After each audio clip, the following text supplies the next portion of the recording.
Bom dia, meus irmãos. Quero cumprimentá-los nessa manhã com a graça de Jesus. Mais uma vez nos reunimos nesse domingo especial, onde nós lembramos, especialmente nesse domingo de Páscoa, a ressurreição de Jesus. E eu queria trazer aqui um texto que fala que a ressurreição de Jesus ela significa muito para nós. Ela é mais do que uma ressurreição no corpo, é uma ressurreição também espiritual, e nós estamos incluídos nessa ressurreição. Nós fazemos parte disso. Diz assim o texto de Paulo aos Romanos, no capítulo 6, versículo 8 e 9. Diz assim: Ora, se já morremos com Cristo, cremos que também com Ele viveremos, sabedores de que, havendo Cristo ressuscitado dentre os mortos, já não morre, a morte já não tem domínio sobre ele. A morte não teve domínio sobre ele. E se nós com ele morremos, nós também com ele viveremos. Essa é a certeza que a palavra de Deus nos dá, é a palavra de esperança aos nossos corações. A morte já não tem mais domínio sobre nós. Estamos livres do pecado e das consequências do pecado, que é a morte.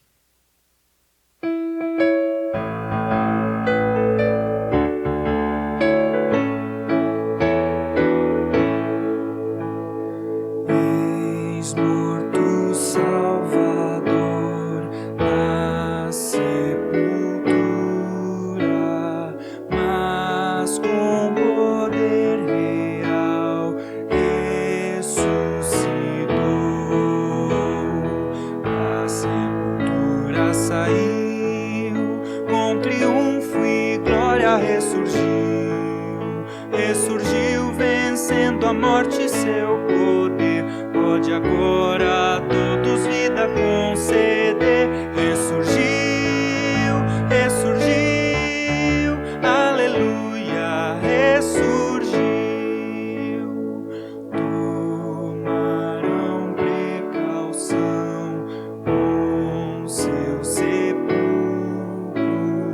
foi tudo em vão.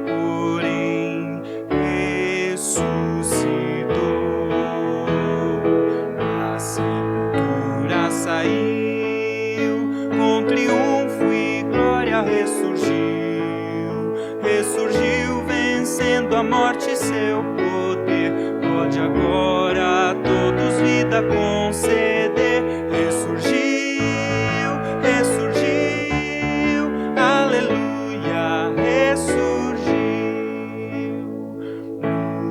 O grande vencedor, eis as primícias dos santos que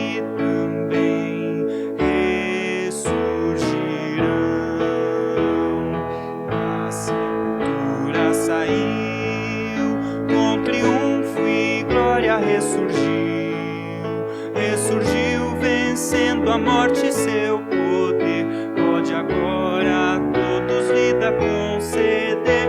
Ressurgiu, ressurgiu, aleluia, ressurgiu. Amém. Bom dia, amados irmãos, mais uma vez estamos juntos, preparando uma mensagem aqui que chegue na sua casa e que abençoe a sua família e que ajude na reflexão para que o culto aí na casa de vocês possa acontecer em crescimento da palavra e desenvolvimento da nossa fé. Convido você a abrirmos a Bíblia, palavra do Senhor em Êxodo, no capítulo 12, nossa leitura vai do versículo 1 até o 14. Êxodo, capítulo 12, vamos meditar sobre a instituição da primeira Páscoa, momento em que Deus instruiu seu servo Moisés a como aconteceria a primeira Páscoa. Leia comigo e acompanhe, por favor.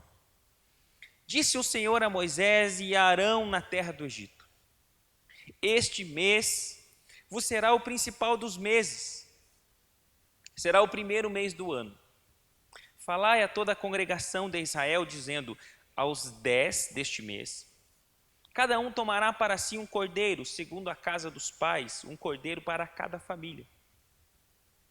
Mas se a família for pequena para um cordeiro, então convidará ele o seu vizinho mais próximo, conforme o número das almas, conforme o que cada um puder comer. Por aí calculareis quantos bastem para o cordeiro. O cordeiro será sem defeito, macho de 1 ano. Podereis tomar um cordeiro ou um cabrito, e o guardareis até o 14º dia deste mês. E todo o ajuntamento da congregação de Israel o imolará no crepúsculo da tarde, ou seja, o sacrificará no momento em que estivesse o dia acabando, a hora que estivesse escurecendo. Tomarão do sangue e o porão em ambas as ombreiras e na verga da porta, nas casas em que o comerem. Naquela noite comerão a carne assada no fogo, com pães asmos e ervas amargas a comerão. Não comereis do animal nada cru, nem cozido em água, porém assado ao fogo, a cabeça, as pernas e a fressura. Nada deixareis dele até pela manhã. O que, porém, ficar até pela manhã, queimá-lo-eis. Desta maneira o comereis. Lombos cingidos, ou seja, vestidos de roupas preparados para sair, sandália nos pés, cajado na mão. Comê-lo-eis à pressa, é a Páscoa do Senhor. Porque naquela noite passarei pela terra do Egito e ferirei na terra do Egito todos os primogênitos, desde os homens até os animais.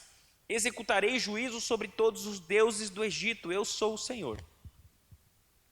O sangue vos será por sinal nas casas em que estiverdes. Quando eu vir o sangue, passarei por vós, e não haverá entre vós praga destruidora, quando eu ferir a terra do Egito. Este dia vos será por memorial, e o celebrareis como solenidade ao Senhor nas vossas gerações, e o celebrareis por estatuto perpétuo. Convido você nesse momento a termos um momento de oração, pedindo que o Senhor, mais uma vez, em sua graça e misericórdia, ilumine nossas mentes para estudarmos a palavra do Senhor. Pai bendito, Deus santo, obrigado pelo texto que acabamos de ler, palavra do Senhor. Estamos mais uma vez comemorando a Páscoa e podemos olhar para a Escritura e descobrir nela como tudo começou. Nos ajude agora, Pai, na exposição da Sagrada Escritura. Que enquanto eu falo e essas palavras vão chegando aos corações dos meus irmãos, instrução venha para nós, correção, direção, conforto. Dá-nos o milagre de ouvir a Tua voz. Te pedimos assim, em nome de Jesus. Amém. A nossa cultura tem como costume, uma vez ao ano, comemorar essa festa, onde, enquanto alguns acham que ela ficou muito confundida com o coelho da Páscoa, com chocolate e outros mais. Mas, olhando apenas para o âmbito cristão, dentro do cristianismo, sem pensar na cultura externa, nós vemos que a festa da Páscoa geralmente está atrelada ao momento da ressurreição. O que comemoramos na Páscoa? A ressurreição, porque o Natal comemoramos o nascimento do Salvador. No entanto, eu queria lembrar você que no contexto judaico, não é a festa da Páscoa que apontava para a ressurreição. Era uma outra festa, era a festa das primícias. Eu quero ler com você um trechinho do livro de Levítico, lá no capítulo 23, para você perceber como Deus orientou, em que momento e como deveria acontecer essa festa das primícias, e o Novo Testamento nos dá, sim, direção para que entendamos que a festa das primícias era, sim, aquilo que apontava para a ressurreição. Levítico 23, 9 a 12 diz assim: Disse mais o Senhor a Moisés: Fala aos filhos de Israel e dize-lhes: Quando entrardes na terra que vos dou, e cegardes a sua messe, então trareis um molho das primícias da vossa messe ao sacerdote.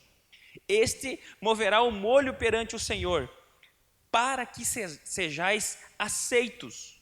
No dia imediato ao sábado, o sacerdote o moverá. Essa expressão, quando cegardes a messe, significa quando a colheita começar. E Deus havia orientado que no momento em que a colheita começasse, era para pegar um feixe daquilo que seria toda a colheita. O primeiro feixe, quando a expressão no meio do versículo diz assim, um molho das primícias da vossa messe, ou seja, um pequeno feixe, uma pequena demonstração daquilo que seria a colheita. Quando começasse a dar os sinais, então era necessário trazer uma oferta que seria a primícia, ou seja, o primeiro daquilo que seria da colheita, era necessário trazer ao Senhor, dando ao sacerdote. O simbolismo proposto aqui era mostrar que a primeira parte seria oferecido de tudo que fosse colhido. Em que dia isso deveria ser realizado? Ali no versículo, no capítulo 29, no trecho que nós lemos, diz assim, no dia imediato ao sábado. Dia imediato ao sábado é o domingo. E era dia imediato ao sábado depois da Páscoa. Então, esse dia que Deus havia orientado para fazer a festa das primícias era justamente no domingo. E é no domingo, depois que a festa da Páscoa começou, que Cristo ressuscitou. Olha como o apóstolo Paulo faz uma boa leitura, uma boa interpretação daquilo que ele conhecia bem de Levítico, apontando para a ressurreição de Jesus. Em 1 Coríntios 15, 20, ele diz assim, mas de fato, Cristo ressuscitou dentre os mortos, sendo ele as primícias dos que dormem. Visto que a morte veio por um homem, também por um homem veio a ressurreição dos mortos. Porque assim como em Adão todos morreram, assim também todos serão vivificados em Cristo. Cada um, porém, por sua própria ordem. Cristo, as primícias, depois os que são de Cristo na sua vinda. Será que seria uma mera coincidência o fato de Cristo ter ressuscitado justamente no domingo, dia imediato ao sábado, que era o sábado da Páscoa? É claro que não. Tudo isso tinha um propósito de mostrar que aquelas festas eram simplesmente sombras de uma realidade maior que haveria de vir. Se a festa das primícias, então, era o que apontava para a ressurreição, para que a Páscoa aponta? E a resposta está muito clara, para o sacrifício do Cordeiro. Enquanto a festa das primícias falava de uma esperança na ressurreição, a festa da Páscoa falava da morte do Cordeiro. E para a gente estudar essa história, eu gostaria de dividir ela da seguinte forma. Primeiro nós vamos ver o que a Páscoa representava aos judeus nesse contexto. Depois nós vamos ver como Cristo cumpriu essa Páscoa e a ressignificou, deu um novo sentido para ela. E por fim, que simbolismo ela tem para nós em nossos dias. Então vamos começar. O que ela significou aos judeus? Para responder essa pergunta, eu queria pensar um pouquinho no contexto em que isso aqui acontece. O povo de Deus havia ido parar no Egito porque José é um dos filhos de Jacó, traído pelos seus irmãos, vendido pelos seus irmãos, acaba indo à casa de Potifar, depois vai parar preso no Egito, e depois de muito tempo ele revela um sonho do faraó e se torna o segundo homem mais poderoso do mundo. Ele é administrador de tudo que o faraó tem, ele é o administrador do Egito. Ele recebe o nome de Zafenat Paneia, que significava o salvador do mundo, e de fato, através de José, Deus salvou o mundo, porque naquela época o mundo inteiro passou por uma fome, e esse período de escassez havia sido pré-anunciado em sonho ao faraó, e interpretado por José. E José passa durante 7 anos, que eram 7 anos de vacas gordas, construindo celeiros e armazenando alimento, que depois dos 7 anos de vacas magras, então o Egito passa a deter o alimento que traria sustento para todo o mundo da sua época. E nesse momento, a família de José, o povo de Israel, a família de Jacó vem buscar alimento no Egito, e de repente José se revela, perdoa seus irmãos e traz a família. 70 pessoas vão morar agora no Egito. Mas depois passam 430 anos, e a Bíblia diz que levantou-se um faraó que não conhecia mais José. Ninguém mais conhecia José, 430 anos. Ninguém mais tinha gratidão por aquilo que Deus havia feito por meio dele. E aí, então, é que entramos no livro do Êxodo, que eu não sei se você sabe, mas essa própria palavra Êxodo significa saída. É o relato de como os filhos de Deus, os filhos de Israel, vão sair da terra do Egito através daquilo que Deus está fazendo. Nesse momento em que um faraó foi colocado no cargo de líder dessa nação egípcia, não conhece a José e não sabe do que ele fez, então os egípcios começam a ser massacrados. E ali acontece, e considerando que o tempo que Deus havia determinado da escravidão já havia acabado, Deus havia pré-anunciado que seria 430 anos, assim então ele escolhe um líder para salvar o seu povo. Esse líder era Moisés. Deus então manda Moisés falar com o faraó, o próprio Deus endurece o coração do faraó em 9 pragas, e o faraó diz que vai deixar o povo ir, mas depois se arrepende, mantém o povo escravo, e no momento que está para acontecer a última praga, o juízo definitivo de Deus, é exatamente como aconteceu no dilúvio. Deus, antes de fato mandar o dilúvio, põe Noé para anunciar o juízo, e depois, quando Deus vai mandar a destruição de Sodoma e Gomorra, Deus salva a família de Ló. Da mesma forma, essa história fala de Deus preparando uma justa condenação, mas providenciando um meio de salvação pela fé.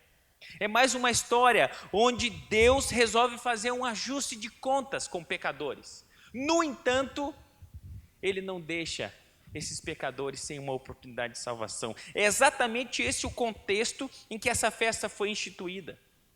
A destruição foi anunciada, mas havia uma maneira de se proteger dessa destruição. Versículo 2, eu peço que você vá acompanhando o texto comigo. Disse o Senhor a Moisés e a Arão na terra do Egito: este vos será o principal dos meses, será o primeiro mês do ano. A proposta aqui, se você parar para analisar bem, é a proposta de um novo começo. Por quê? Porque até o calendário de Israel agora tem um novo marco. Versículo 2 diz: este mês vos será o principal dos meses. Eles contariam os dias a partir desse acontecimento. Assim como nossa cultura começou a contar os dias em que nós estamos vivendo, agora 2020, a partir da vinda de Cristo, a cultura de Israel, a partir da instituição da Páscoa, começaria do zero. Deus está dizendo: eu tenho um novo começo para vocês. Na sequência do texto, versículo 3 e 4, diz assim: falai a toda a congregação de Israel, dizendo: aos 10 deste mês, cada um tomará para si um cordeiro, segundo a casa dos pais, um cordeiro para cada família. Mas se a família for pequena para um cordeiro, então convidará ele o seu vizinho mais próximo, conforme o número das almas, conforme o que cada um puder comer. Por aí calculareis quantos bastem para o cordeiro. O meio escolhido por Deus para a demonstração da fé na salvação seria através de uma simples refeição em família. Olha que interessante.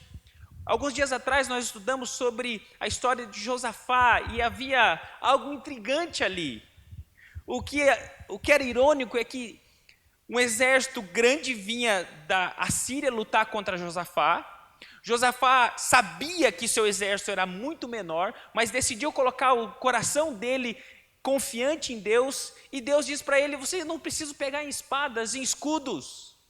Vocês simplesmente peguem nos instrumentos, enquanto vocês estiverem louvando, eu destruirei o exército dos assírios. E foi exatamente o que aconteceu. E agora, Deus, que sabe que o exército do faraó é muito mais forte, mais bem preparado do que Israel, diz a Israel assim: eu vou livrar vocês dessa escravidão. Mas você não é através de luta, não é através de revolução, mas através de uma refeição. Interessante isso. E ainda uma refeição em família, dentro de suas casas. E para que não houvesse nenhum perigo de que alguém ficasse sozinho, há uma instrução ali no versículo 4, se a família for pequena, ou seja, se tiver uma só ou duas pessoas, junta com o vizinho, mas fiquem dentro de suas casas, ali vai ser o local de proteção de vocês. O versículo 5 a 10, ele vai colocar toda a ênfase da celebração do cordeiro que seria escolhido para a refeição.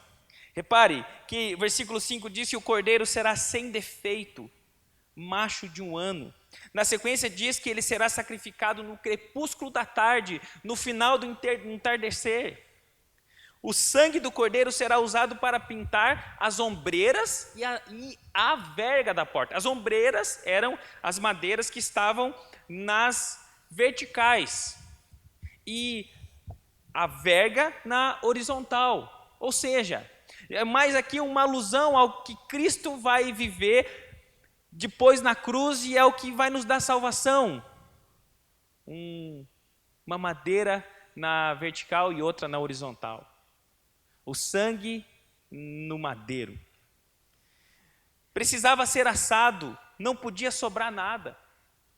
E havia também uma instrução sobre o modo como essa refeição deveria ser realizada. Versículo 11. Desta maneira o comereis. Lombos cingidos, sandálias nos pés, cajado na mão. Comê-lo-eis à pressa. É a Páscoa do Senhor. Lombos cingidos, sandálias nos pés e cajado na mão. O que Deus estava dizendo é: vocês vão estar em modo de espera para sair a qualquer momento. Ou seja, não se enraizem aqui no Egito, porque vocês não vão mais ficar aqui. Vocês serão libertos. E aí ainda diz à pressa, representando que não havia tempo a perder. E aí essa festa, ela continuou sendo realizada a cada ano desta forma. Imagine, em uma refeição, todo mundo comendo à pressa. Imagine toda a carga de simbolismo que isso trazia, as crianças olhando e vendo seus pais, acostumados a comer tranquilos, a refeição judaica demorava horas, agora estão, de repente, num dia do ano, eles comiam à pressa, comiam preparados para sair, e desde pequenas crianças estavam entendendo aquilo significava algo. E a razão de todo esse simbolismo vai ser explicada a seguir, versículo 12 a 14. Porque naquela noite passarei pela terra do Egito e ferirei na terra do Egito todos os primogênitos, desde os homens até os animais. Executarei juízo sobre todos os deuses do Egito, eu sou o Senhor. O sangue vos será por sinal nas casas em que estiverdes. Quando eu vir o sangue, passarei por vós, e não haverá entre vós praga destruidora, quando eu ferir a terra do Egito. Este dia vos será por memorial, e celebrareis como solenidade ao Senhor, nas vossas gerações o celebrareis por estatuto perpétuo. Em primeiro lugar, a Páscoa aqui representava a fé na salvação que viria no futuro.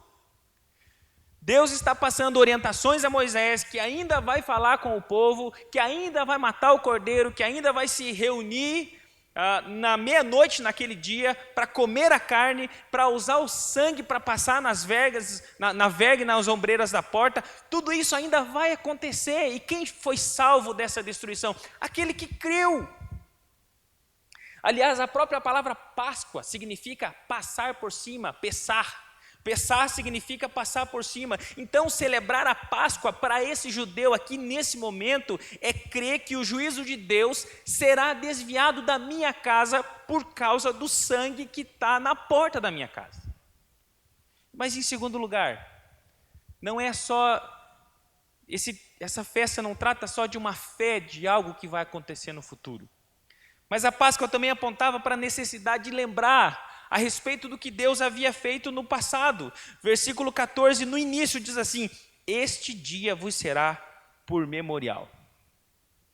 E lá no versículo 26 e 27 diz assim: quando os vossos filhos perguntarem que rito é este, respondereis: é o sacrifício da Páscoa ao Senhor, que passou por cima, que Pessah, das casas dos filhos de Israel no Egito, quando feriu os egípcios e livrou as nossas casas.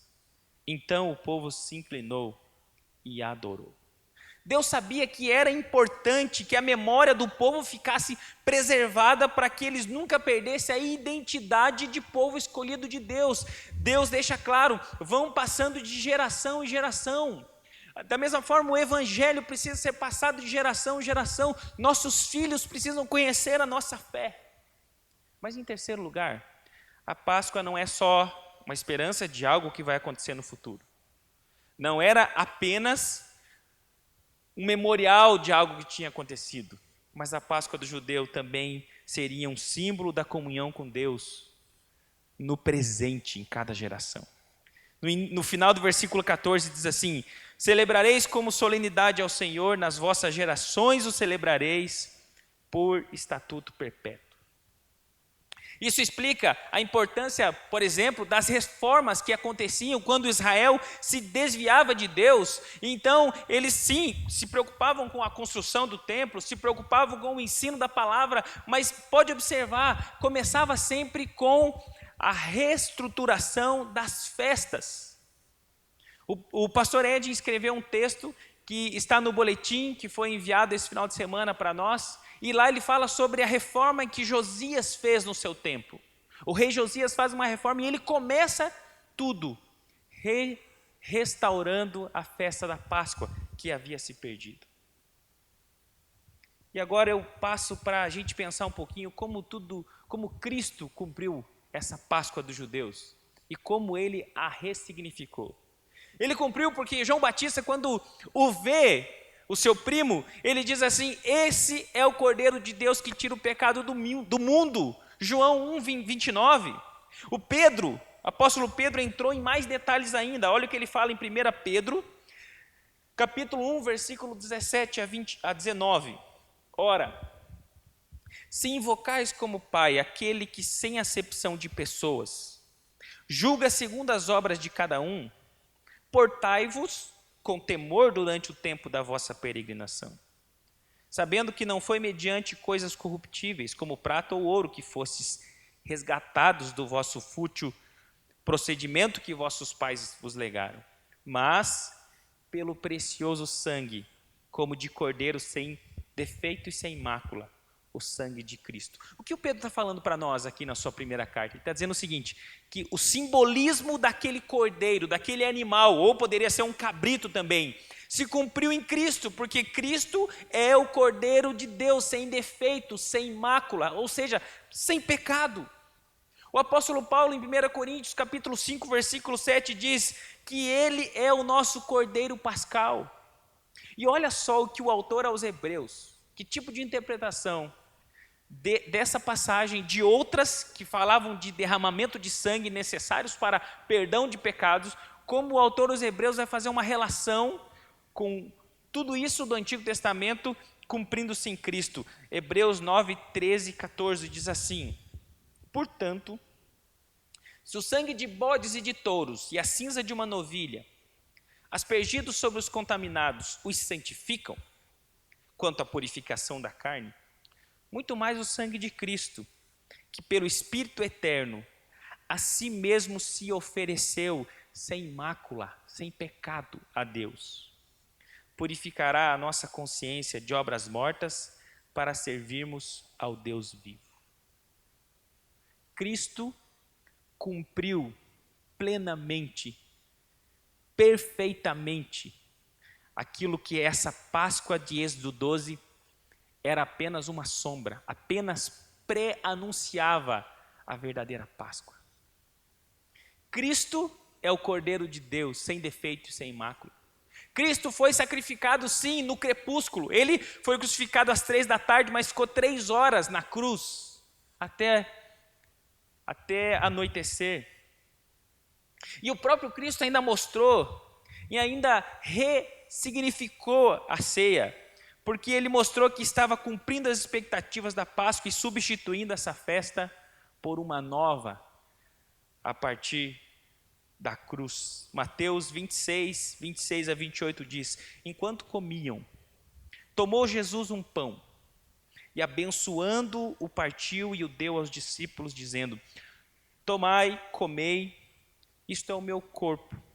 A seguir tomou um cálice e tendo dado graças, o deu aos discípulos, dizendo: bebei dele todos, porque isto é o meu sangue, o sangue da nova aliança, derramado em favor de muitos para a remissão de pecados. Esse momento de Mateus 26, em que Jesus estabelece a instituição daquilo que nós praticamos até hoje, que é a Santa Ceia do Senhor, é exatamente no momento em que eles estão celebrando a Páscoa de Êxodo 12.